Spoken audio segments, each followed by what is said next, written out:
Hi, it's Mr. Anderson, and in this podcast, we're going to be talking about osmoregulation. Before we get into osmoregulation, we should define what osmosis is. Remember, that is diffusion of water across a semi-permeable membrane. So let's start right here. We have this U-tube, and on this side, we have a high molarity of water, so a lot of sugar on this side. On this side, we don't have as much. And so basically, the sugar would love to spread out, but it can't because the sugar can't fit through the semi-permeable membrane, but the water can. So the water is going to flow from an area of high water concentration to low water concentration. And so basically, if you were to watch this, you couldn't see the sugar, but the water on this side would mysteriously raise and lower on this side. It would require no energy. If you were to do the opposite of that, so if you were to do reverse osmosis, we'd have to squeeze it in this direction, we could get pure water. And that's how you actually purify water. If you look on your water bottle, it'll say reverse osmosis a lot of the time. So how does this impact cells? Because in plant cells, it's okay for there to be movement of water because they have a cell wall, but for us, not so much. And so basically, if you were to take a red blood cell and have it sit in an isotonic environment, in other words, an environment where the concentration in the blood and outside the blood is the same, you're going to get a movement of water, but the blood cells are going to be happy, like they're pictured right here. If you put them in a hypertonic area, so if you put them in sugary water, then water is going to flow out. And you can see that the red blood cells are going to shrivel up. Likewise, if you were to put them in distilled water, water is going to flow in and they're going to pop or they're going to lyse. And so it's really important to the cells in our body that they remain isotonic. So what are the two life strategies? Well, the two life strategies are some organisms have just decided this is too much effort. And so what they are called is osmoconformers. And so an osmoconformer, like this octopus right here, the osmolarity, and so osmolarity, remember, is going to be the concentration of solutes to water, is going to be the same on the outside as it is on the inside. In other words, they're just going to be the same osmolarity as their surroundings. It's nice because they don't have to regulate that. The bad thing is that you're going to get big swings that can affect the rest of the organism. So a lot of organisms are what are called osmoregulators. Great example of this would be the brine shrimp that are found in salt water. Brine shrimp, and we would have some like in the Great Salt Lake. Basically, what they do is they have to regulate the amount of water inside them. So they live in a salt water environment. So think about where the water is going to flow. Is it going to want to flow into them or out of them? That's right, it's going to flow out of them. So water's constantly going to be lost, so they're going to have to do a lot of effort. In fact, 30% of their metabolism just goes to regulating this balance of osmolarity. If we think about fish, or fish that live in a freshwater environment versus a saltwater environment, if you really understand osmosis, this is easy to think about. If you're a fish living in a freshwater environment, where is the saltier area? It's going to be inside the fish. And so basically, they're going to keep having water flow into them. And so they don't drink water. That's the blue here. Basically, they eat food, but they have urine that is really, really dilute. And that's just because they're going to have a net influx of water due to osmosis. If you move to a saltwater fish, so in a saltwater fish, we're going to have the opposite problem now. Now the saltwater is going to have a higher solute concentration, and so we're going to have water that's going to keep flowing out of them. And so they have to actually drink salt water, and their urine is going to be really, really concentrated.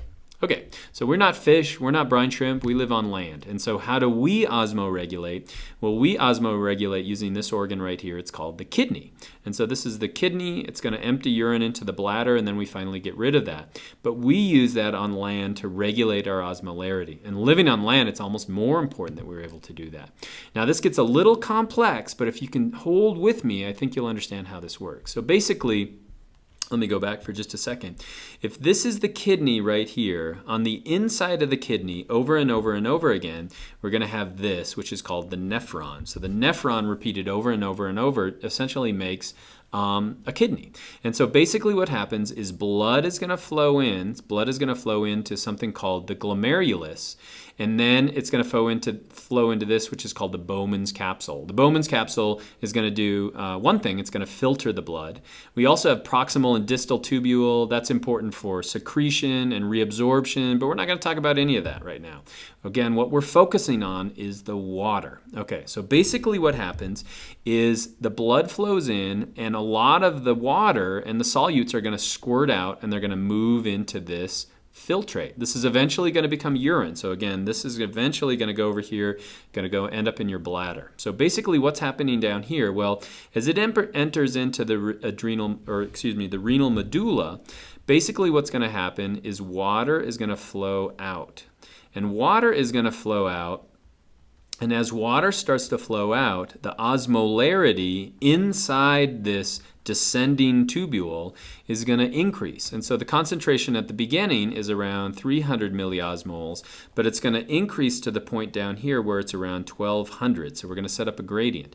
And so on this side, water is going to flow out, water is going to flow out, water is going to flow out. Now it's not just flowing out into the interstitial fluid. A lot of that water is being reclaimed because we're going to have capillaries outside here as well. And so on this descending side of the loop of Henle, that's what this is called, basically what's going to happen is it's going to release water. And so we're going to set up a gradient. Now on the ascending side, on the other side, this is on the right side of it, it's not going to be permeable to water, but it is going to be permeable to salt. And so basically what's going to happen on this side is we're going to lose salt. And we're going to lose salt, and we're going to lose salt. And as we get into this thick portion of the loop of Henle, we're actually pumping that salt out. And so basically now what we have is a gradient where down here it's 1200 milliosmoles, but then we have it going all the way back up, so it's 300 milliosmoles up here. And so basically it goes horizontal all the way across here. So what's the work of all the loop of Henle for? All of the work is to set up this gradient. And this is called a countercurrent exchange. So it's important that the fluid is following in opposite directions. So these are interacting with each other. So basically we've set up a gradient where on this side it's not as concentrated. As we move down here, it's really, really concentrated at the bottom. And so let me remove all of that. So again, we're going to have 300 up here. We're going to have 1200 up down here. And so basically there's a gradient that goes across like this. Okay, so what is this? This is called the collecting duct. And so basically now we have control over that water. And so again, this is the filtrate. It's eventually going to become urine. But basically we can control whether or not we let water out. And we do that using a hormone, and that hormone is called antidiuretic hormone.